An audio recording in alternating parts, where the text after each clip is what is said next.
अस्सलाम वालेकुम। Last session में हमने देखा था कि प्रोडक्ट इमेजेस के साथ फ़ीचर्स किस तरह से ऐड करते हैं, और ये कुछ और भी मैंने डिज़ाइन की हुई हैं चीज़ें अपने क्लाइंट्स के लिए जिसमें हमने फ़ीचर्स ऐड किए से डिफरेंटली। ये जूम हुआ है यहाँ पर, ये देखें। ये मैं आपको बता भी दूँगा अभी कि ये किस तरह से हमने ये जूम किया है इसे।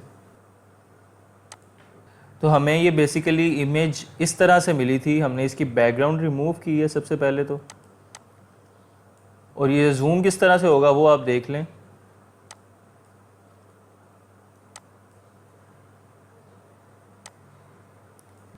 तो वो जूम करने के लिए टूल ले लेता हूँ, एलिप्टिकल मार्की टूल है। तो शिफ्ट और आल्ट को प्रेस करते हुए यहाँ पर ये मैं शेप एक ड्रा कर लेता हूँ। शिफ्ट और आल्ट से क्या होगा, ये इक्वली जो है वो इंक्रीज़ करेगा इसका साइज़।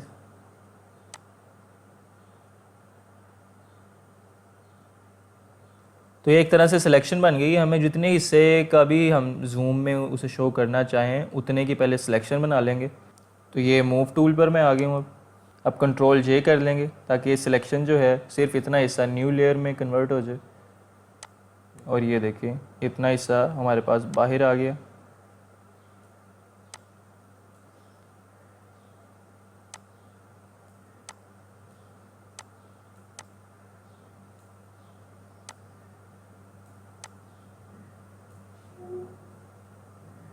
अब इसकी साइडों पे जो हमने ब्लैक बॉर्डर लगाया था वो किस तरह से लगेगा वो भी आप देख लें। ये लेयर स्टाइल्स कुछ होते हैं, मैंने डिस्कस भी किए थे वन बाय वन, तो आप इस पर क्लिक करेंगे। ये आउटर ग्लो की एक ऑप्शन है, इस पर आप क्लिक करेंगे और उसके बाद यहाँ से कलर आप पिक कर लेंगे।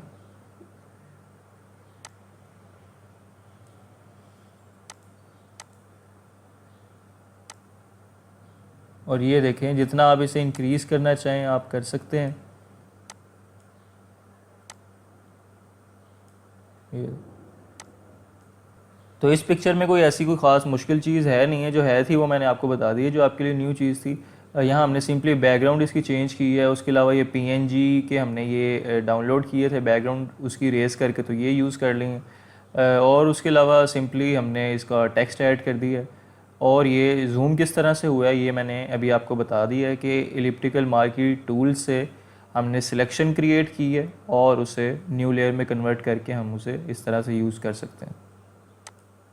तो इसी तरह आप इसी में जो भी देख सकते हैं, ये भी हमने अपने क्लाइंट के लिए एक बनाई थी कि इसे कस्टम शेप्स में से हमें कुछ शेप्स मिल जाती हैं, आपको डिफरेंट मिल जाएंगी जिस तरह से भी आप इसे डिस्प्ले करवाना चाहें।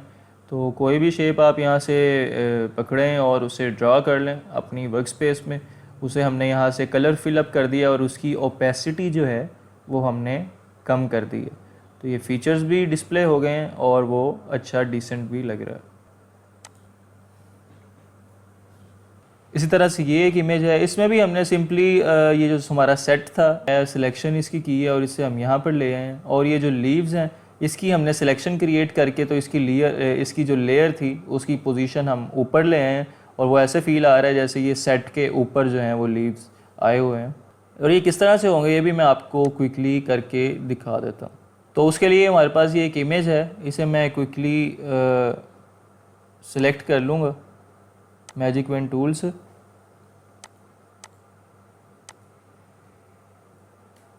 ये ऑब्जेक्ट सिलेक्ट हो गया। ये भी मैं आपको दिखाता हूँ कि हम किस तरह से इसे इस तरह ऐसे शो करवा सकते हैं कि जैसे लीव इसके ऊपर है और ये उसके नीचे है।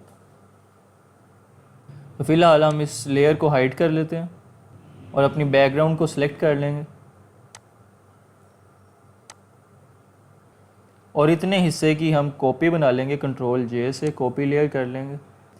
तो इस टाइम हमारे पास इतना हिस्सा है और हम इसकी जो बैकग्राउंड है वो मैजिक पेन टूल से सिलेक्ट कर लेंगे और हम इसे इन्वर्ट करेंगे कंट्रोल शिफ्ट आई से और उसे डिलीट कर देंगे।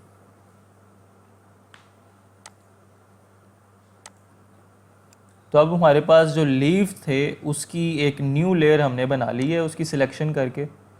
तो अब हम उस लेयर की सिर्फ पोजीशन चेंज करेंगे। ये देखें अब उस लेयर को हम ऊपर ले आए हैं और हमारा जो बॉक्स सेट है वो ऐसे लग रहा है जैसे लीव्स के नीचे है और लीव्स उसके ऊपर आ गए हैं। ये सिंपली हमने उसे सिलेक्ट करके तो उसकी लेयर पैनल में से पोजीशन को चेंज किया। तो ये कुछ छोटे छोटे से फीचर्स थे, मतलब मुख्तलिफ़ तरीक़ों से आप इसे डिस्प्ले कर सकते हैं इन चीज़ों को। तो होप्स हो कि आपको इसकी समझ आई होगी। मिलते हैं अगले सेशन में। अल्लाह हाफ़िज़।